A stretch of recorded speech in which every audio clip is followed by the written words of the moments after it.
Baik, terima kasih Kak Nia untuk waktu dan kesempatannya. Oke, ketemu lagi sama saya ya di webinar teknikal hari Jumat, Bapak Ibu semua.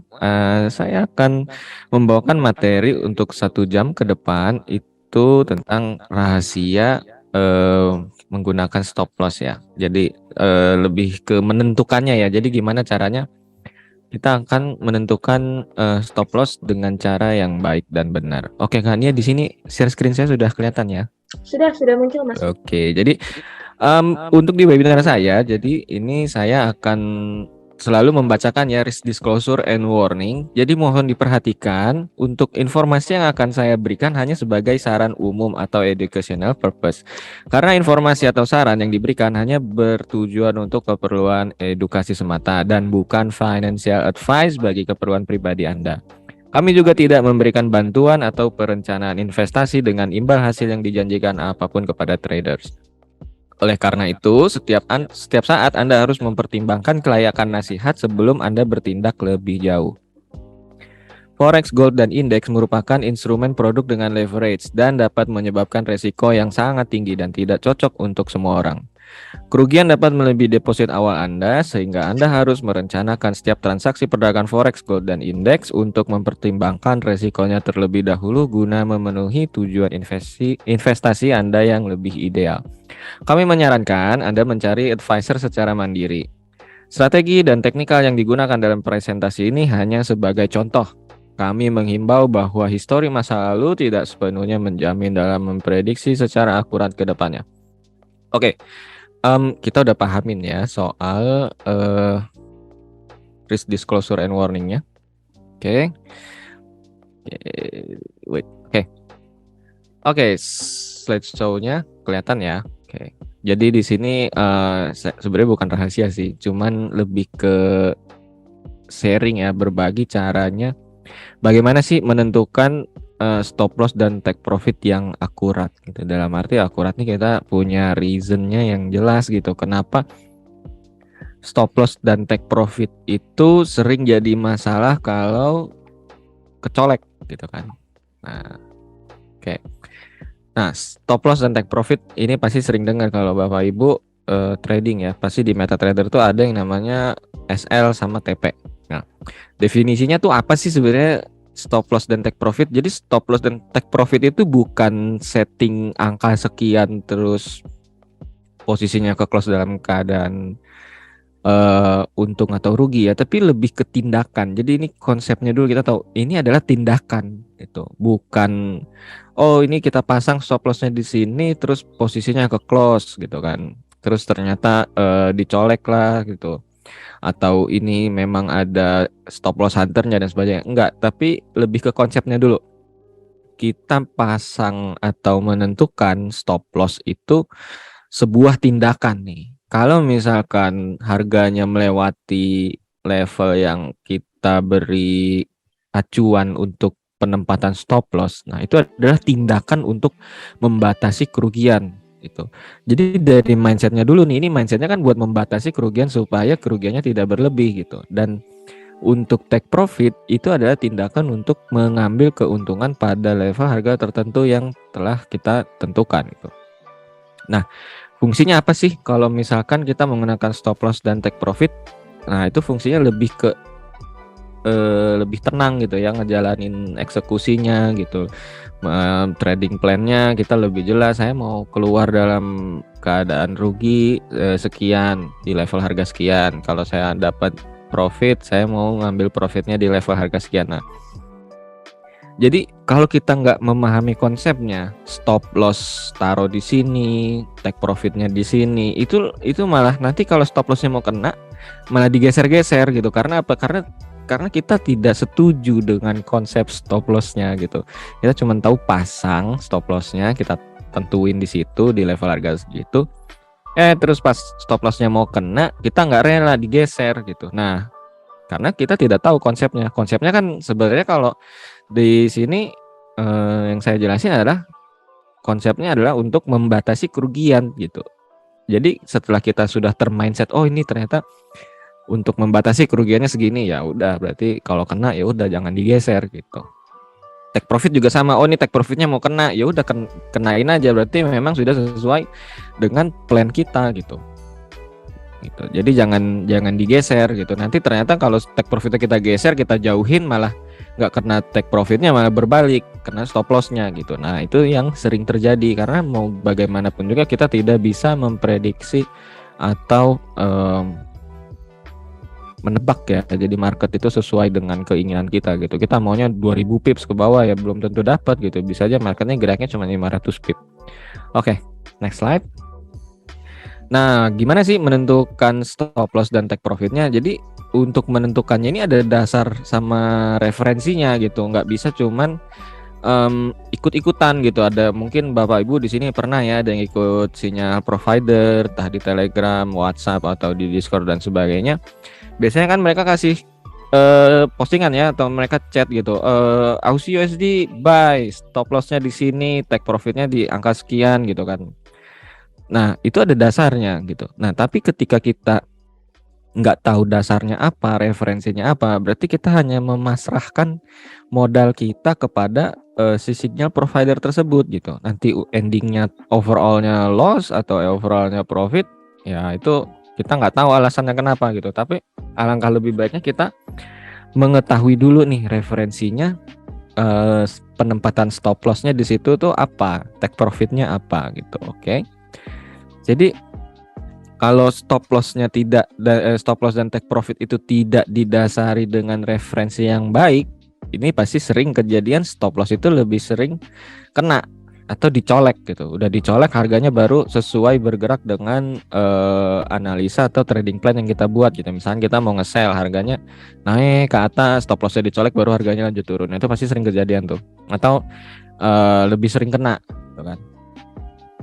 Nah, bahkan take profitnya lebih sedikit. Ini sering saya temuin, ada beberapa traders teman-teman saya itu take profitnya sedikit, stop lossnya yang lebar. Itu mau tradingnya sampai tahun kapan juga nggak bakalan menguntungkan gitu, karena ya resikonya lebih besar gitu.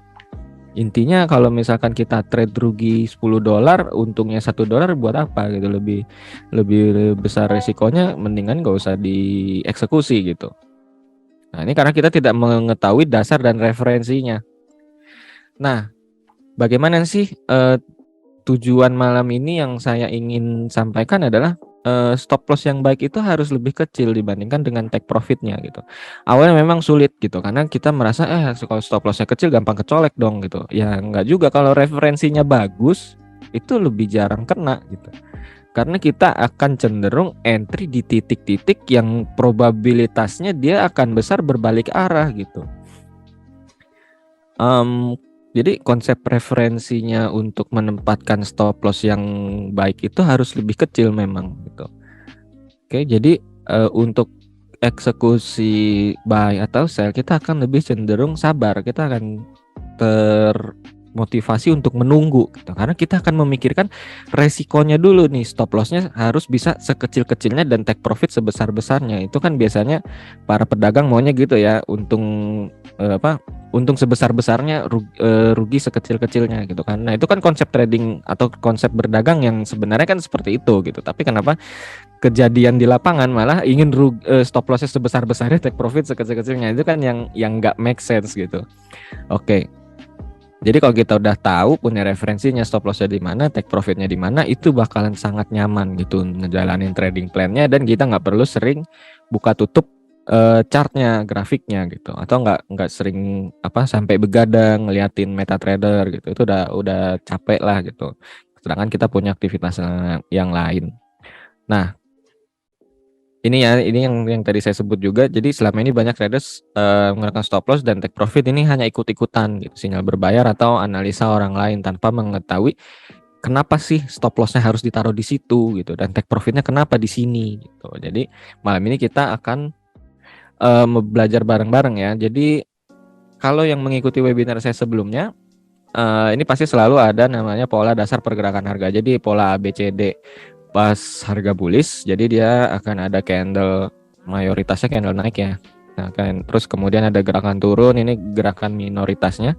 Setelah selesai koreksi, dia akan melanjutkan kenaikan.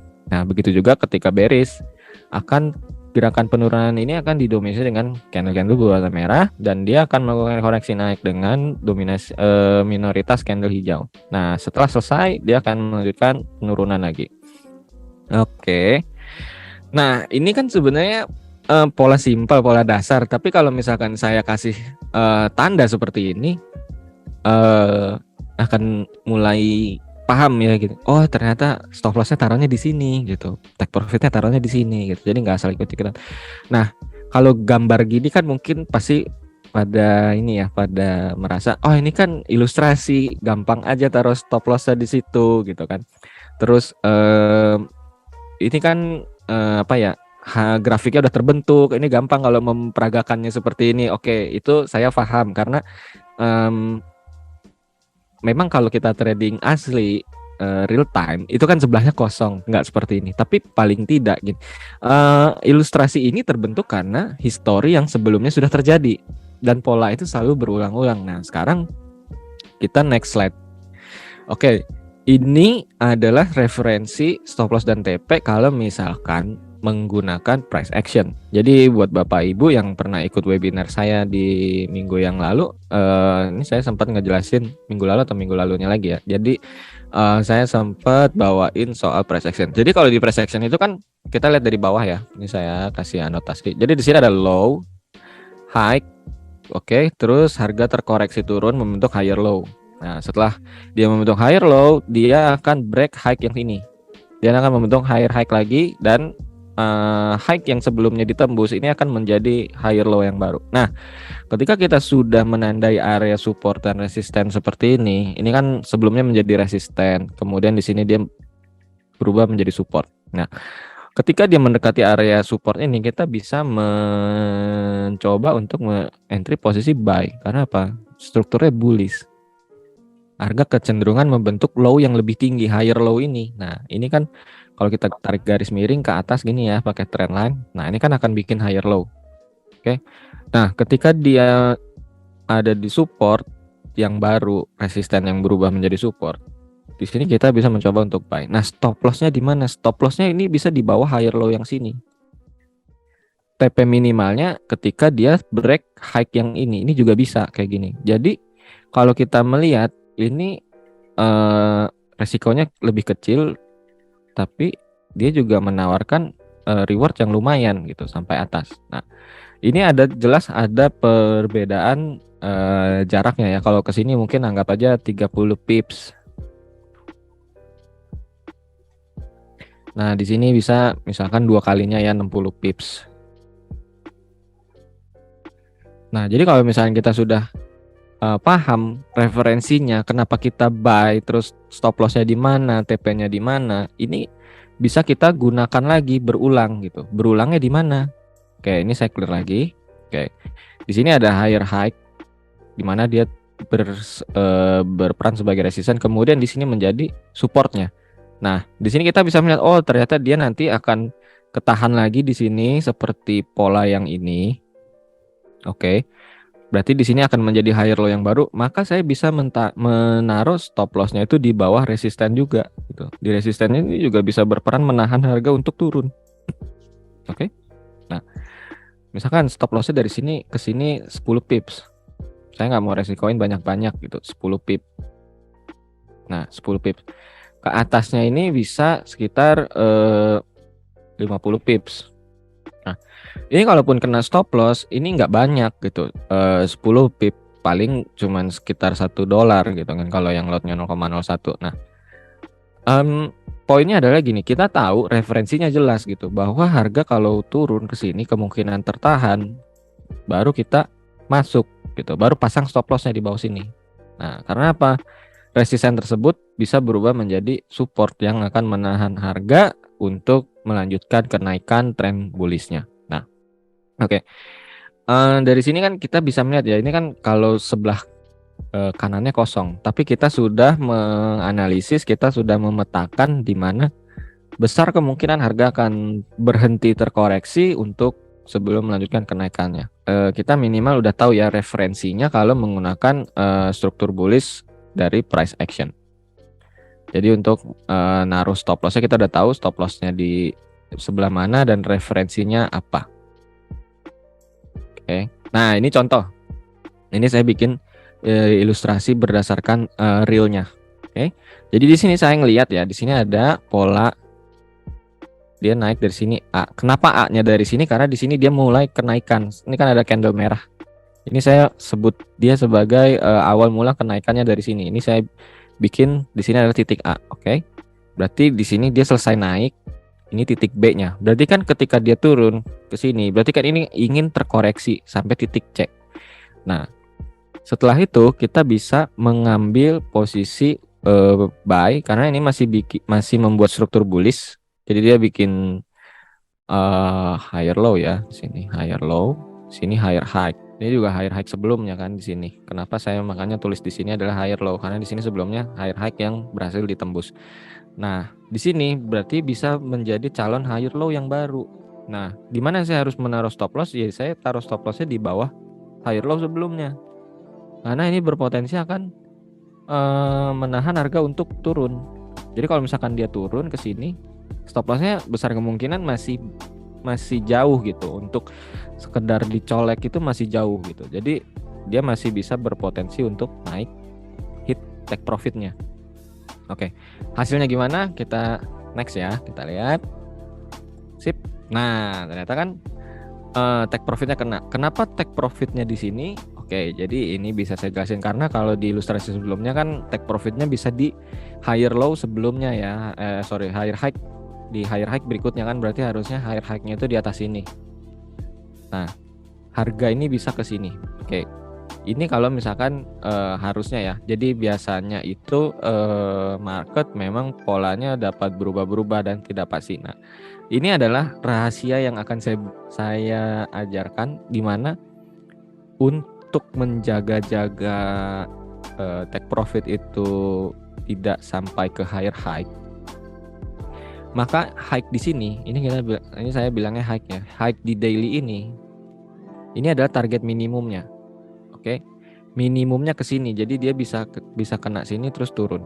Tapi ada juga di mana dia bisa lanjut ke atas. Nah, itu yang skenario pertama yang tadi di awal saya jelasin.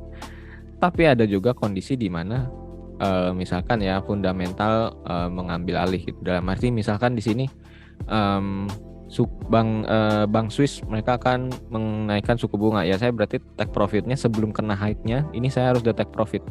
Jadi ada kondisi situasi di mana saya harus segera keluar untuk menghindari rilis data atau rilis kebijakan moneter yang besar kemungkinan bisa membalikan arah trading plan saya. Trading plan saya kan nge-buy terus take profit kan, kena hit TP di atas ini. Nah, tapi kalau misalkan dalam beberapa hari kemudian ada rilis data atau ada pidato mengenai kebijakan moneter yang memungkinkan bisa membalikan arah ke bawah, ya saya nggak perlu perfeksionis dia harus ke atas ke sini. Saya cukup minimal ambil high-nya sini atau sebelum high-nya gitu. Karena kan kalau saya melihat itu kan kita ngomongin probabilitas dia kena di sini sama kena di bawah sini kan lebih besar di bawah sini. Nah, ini kita bisa bisa menjadikan referensi untuk menentukan take profit di sini. Oke. Jadi kalau referensi untuk stop loss tadi udah jelas ya. Jadi kita melihat di mana pola ABCD-nya atau pola higher low, higher high itu di sebelah mana itu kita bisa jadikan referensi untuk menggunakan stop loss. Oke. Ini kalau menggunakan price action ya. Jadi kalau Bapak Ibu di sini ada yang menggunakan price action, silakan gunakan referensi dari price action-nya. Oke. Nah, ini juga sama. Kalau tadi kan contohnya contoh ketika harga bergerak bullish, harga bergerak kecenderungan naik. Nah, di sini adalah contoh ketika bagaimana marketnya dalam kondisi price actionnya bearish. Jadi kalau bearish itu kan di sini ada low sama high, ada high sama low. Tapi kemudian dia membentuk lower high. Jadi dia bikin tinggi yang lebih rendah. Begini ya. Oke.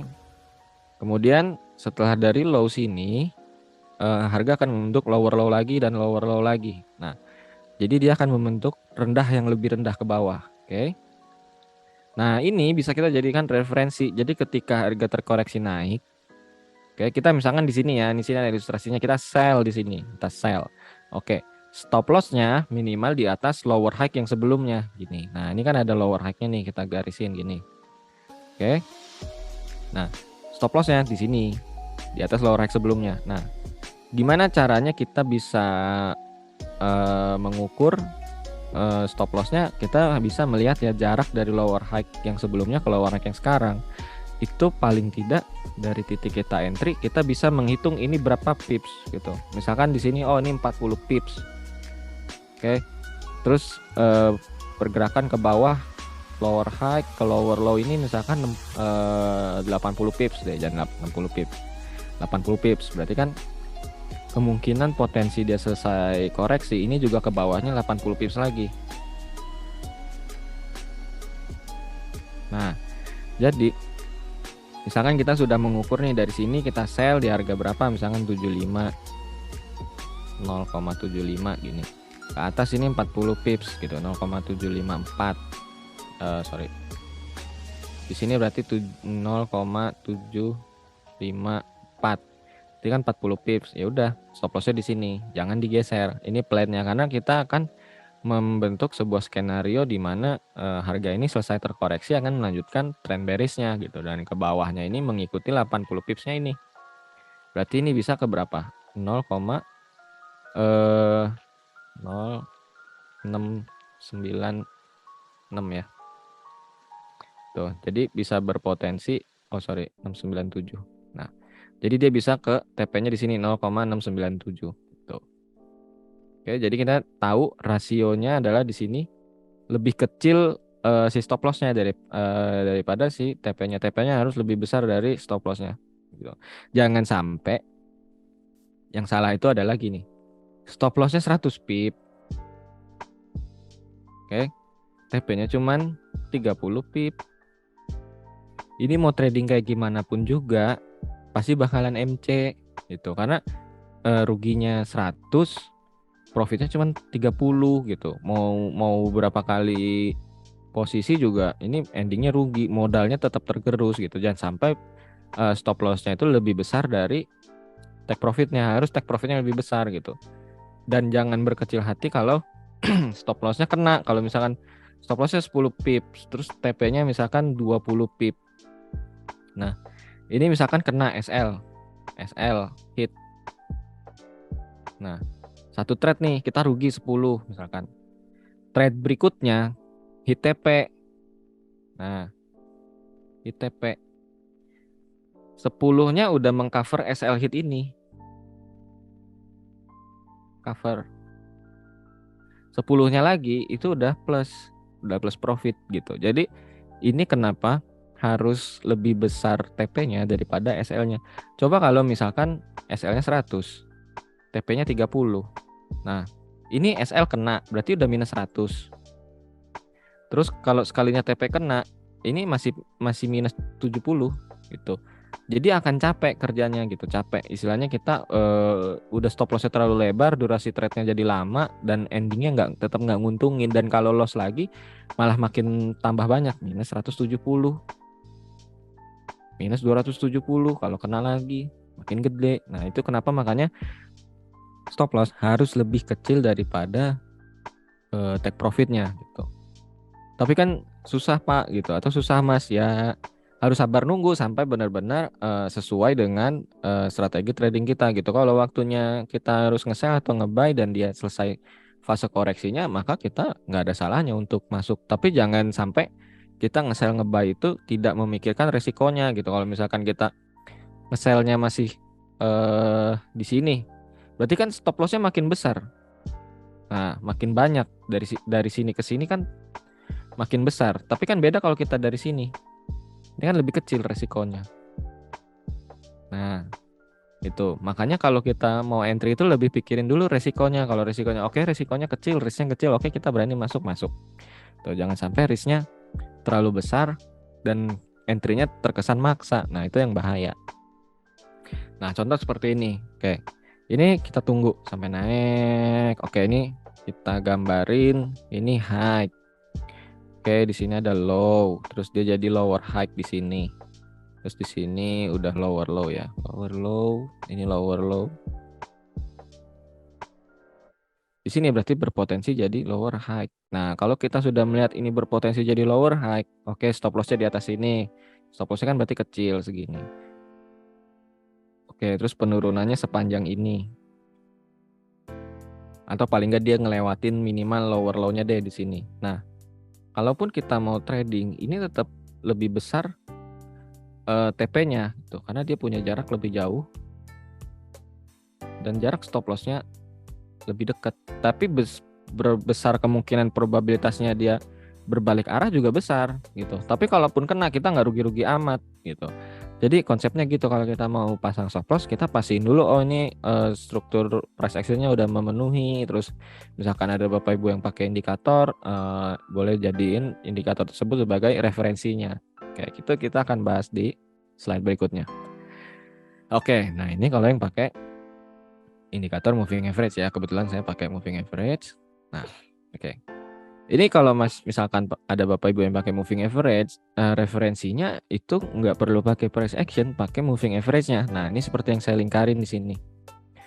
Harga turun ketika dia kena moving average. Ini ada di dalam area moving average. Ini kena moving average turun, kena moving average turun, kena moving average turun. Nah, andai kata Bapak Ibu mau nge-sell-nya pas di bawah moving average yang biru, nah seperti ini. Ini kita mau nge-sell nih, yakin dia ke bawah sini. Nah, ya udah ketika dia mulai di bawah moving average yang biru, sell. Stop loss-nya di mana? Stop loss-nya di atas moving average yang ini, yang hitam. Tapi kalau mau dicocokin sama struktur lower high-nya juga boleh gini. Nah, ini taruh di sini. Nah, ini akan cenderung jarang kena atau jarang kecolek gitu. Karena jauh. Oke. Tapi kan jadi besar stop loss-nya gitu. Nah, ya nggak ada masalah selama minimal itu adalah panjang stop loss-nya ini misalkan 40 pip. TP-nya minimal ya 1:1 gitu, 40 pip juga gitu. Jadi kalaupun kena stop loss 40 pips rugi $4 misalkan. Next trade-nya lagi 1:1 lagi, ya satu kali trade itu udah merecover kerugian yang stop loss-nya 40 pip ini. Oke. Jadi ini kalau misalkan menggunakan referensi, menggunakan moving average ya atau indikator. Nah, kalau gitu jelek dong pakai moving average ininya. Enggak juga. Ini kan lagi ketemu kondisi yang seperti ini gitu.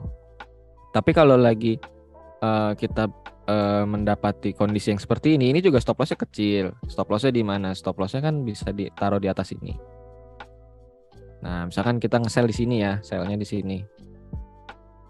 Sell-nya di sini pas di 50, ini lower high paling dekat di sini. Ya udah stop loss-nya di sini, nggak usah jauh-jauh gitu. Kecuali ada kondisi kita nge-sell-nya di sini, sell-nya di sini. Nah, ini kan lebih akan cenderung jarang kena, dan tapi untuk TP-nya harus sepanjang ini juga. Misalkan panjangnya ini kita hitung 80 pips atau 70 pips, ya TP-nya juga 80 atau 70 pips lagi ke bawah gitu. Nah, itu TP SL yang lebih ideal, jarang kena gitu kan menurut saya. SL-nya ya yang jarang kena, TP-nya sih mudah-mudahan sih sering kena gitu. Oke, karena kita telah menjalani strategi trading dengan baik gitu, dengan baik. Dan kita telah melakukan backtesting ya. Jadi minggu lalu saya melakukan materi backtesting. Jadi setelah di backtesting, diukur biasanya dari strategi yang kita pakai, harga itu biasanya melenceng berapa pips, dan itu kita kasih jarak untuk stop loss-nya. Nah, ini adalah hasil berikutnya. Nah, ini setelah mendekati take profit, misalkan mau di close manual gitu, boleh kalau mau di close manual kalau udah kena gitu. Misalkan ternyata saya lupa ngasih spare untuk spread, ya udah mau udah dekat kayak gini mau di close ya udah di close gitu, nggak apa-apa, nggak ada masalah. Oke, jadi kita telah mengetahui ya hasilnya, baik itu menggunakan price action murni atau menggunakan indikator moving average dan sebagainya. Itu kita gunakan stop loss itu menggunakan dari apa yang kita gunakan. Kalau kita gunakan moving average ya stop lossnya di atas moving average seperti ini. Nah, ini kan di atas moving average yang ini. Tuh. Kalau harga masih ke atas berarti dia mau berbalik arah reversal gitu. Jadi ada referensinya alasannya ketika kita mau menggunakan atau mau menentukan stop loss dan take profit. Oke, untuk slide-nya sudah selesai. Kita sekarang move ke sesi Q&A.